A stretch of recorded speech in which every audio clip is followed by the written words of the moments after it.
You know, I went through how the conscious mind works, how the subconscious, and how the body is an expression of the mind. And as you go through that, if you go through it a few times, you're going to see, yeah, that's exactly what happens. Now, I want you to think of this for a moment. When you impress an idea upon your subconscious mind, that alters the vibration of this instrument we call our body. See, our body is a molecular structure. Really what it is. It's a mass of energy in a very high speed of vibration. Now, we invented a word to describe our conscious awareness of vibration, and that word is feeling. If you ask a person, how are you today? They'll say, well, I'm feeling fine, or I don't feel that good, I feel great. You never hear a person say, oh, I'm consciously aware of being emotionally involved with a negative idea, so therefore I've moved into a negative vibration. But that's exactly what happens. So you see, as we start to understand this, and we become aware that we're not feeling too good, we can change it. Now, it takes a little training, but you can do it. We are really in charge of how we feel. Now, we let other people upset us, but we don't have to let other people upset us. We don't need to react to them. We can respond. We can listen to what they're saying, and they say, well, you're entitled to your opinion, but that's just not what I'm like. And we can hold our own idea of ourselves. You see, it's important that we grasp how the mind works and that we understand the relationship of the body to the mind and the mind to the body. Now, it's our results that we want to change. Now, our results could be in our physical body. It may want to cast off a few pounds. You may want to put on a couple of pounds. You may want to have a little higher energy. See, all the energy there ever was or ever will be is 100% evenly present in all places at the same time. Everything's energy. You'll hear people say, where does he get all the energy? Where does she get all the... Nobody gets energy. Everybody releases energy. Desire is the triggering mechanism that lets the energy flow. Now, let's go back and have a quick review. Here you've got the little stick person here. There you've got the conscious mind, and remember, you have the sensory factors hooked up to the conscious mind. And then you have the subconscious mind, and then you have the body. Now, the conscious mind has the ability to choose thoughts. Those thoughts turn into pictures. We turn the pictures over to the subconscious mind, and then the subconscious mind expresses the action, all right? Now, what is the problem? Remember, we said the subconscious mind had no ability to reject. We said the subconscious mind cannot differentiate between what's real and what's imagined. How did we arrive on the scene? I'll tell you. When you arrived on the scene, you did not have any conscious faculties developed. The sensory factors weren't even developed. This is how you arrived. That's called the little one. That's the baby.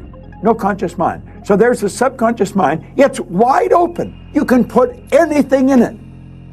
You see, your subconscious mind is programmed genetically. That's why we look like our relatives. It's built right into the genes at birth. But then we're programmed environmentally. Carl Mendinger from the Mendinger Foundation in Topeka one time said, environment is more important than heredity.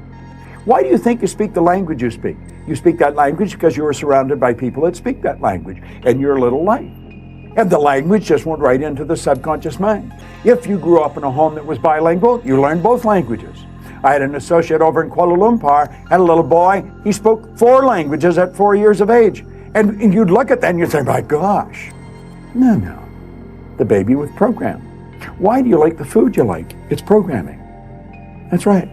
Now, let's stop and think about the environment we were raised in. Here's the baby, and look at the ideas and the thoughts and the concepts that are going on around that baby are going right into that baby's subconscious mind.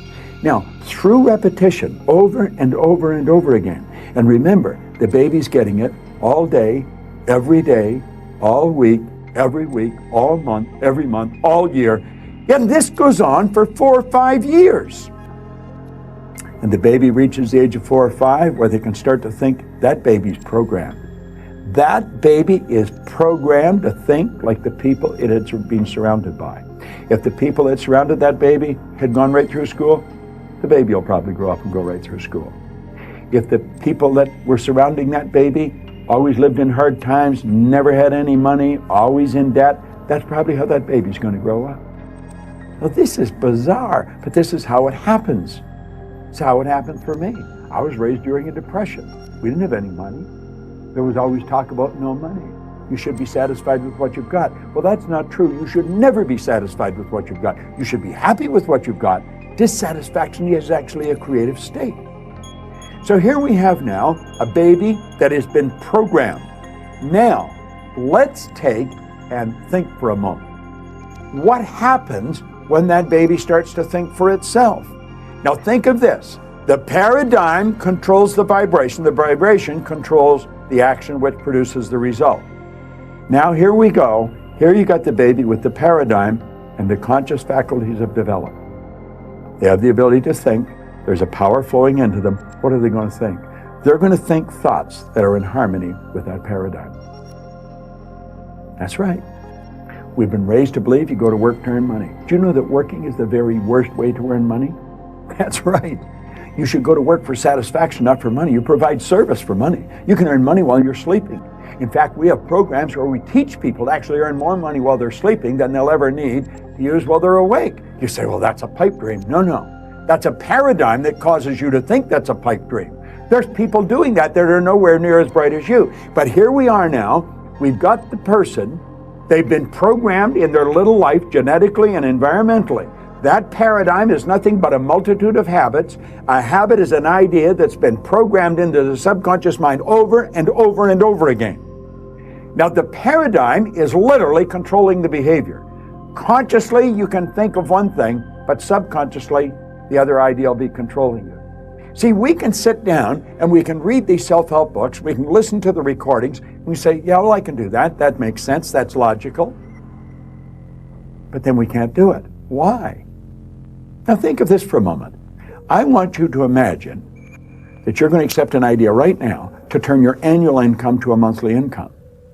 You say, well, I'd like that. But will you do it? Probably not. Your paradigm will stop you. See, your paradigm literally controls the results.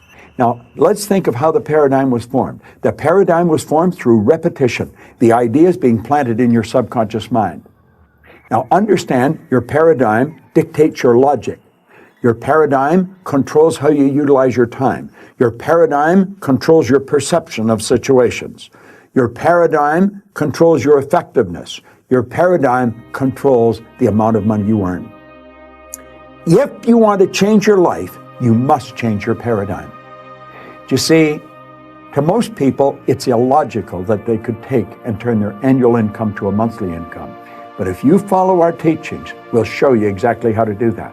We'll show you how to accomplish anything you want to accomplish, because what we're focused on is showing you how to change the paradigm. When the paradigm changes, your life changes. It's a beautiful concept. It's an absolutely phenomenal concept. Now you know why you're getting the results you're getting. It has nothing to do with your intellect. Your intellect, you can figure out how to do things. That doesn't mean you're going to do them. You'll hear people say, I believe that, but their behavior would indicate they've never even heard of it. Why? We believe something on a conscious level. On a subconscious level, the paradigm believes something else. There's a word called praxis. Praxis is the integration of belief with behavior. We've got to take the beliefs that we have consciously, that we determine by thinking, and plant them in the place of the old belief. See, I used to believe that I couldn't do anything better than I was doing. I felt fortunate that I was on the fire department. The idea of building a company that operated all around the world, furthest thing from my mind. But you know something? As I changed my paradigm, my whole world changed. That's what we do. That's what it's all about. You've got to change your paradigm if you want to change your life. Now you can study all you want.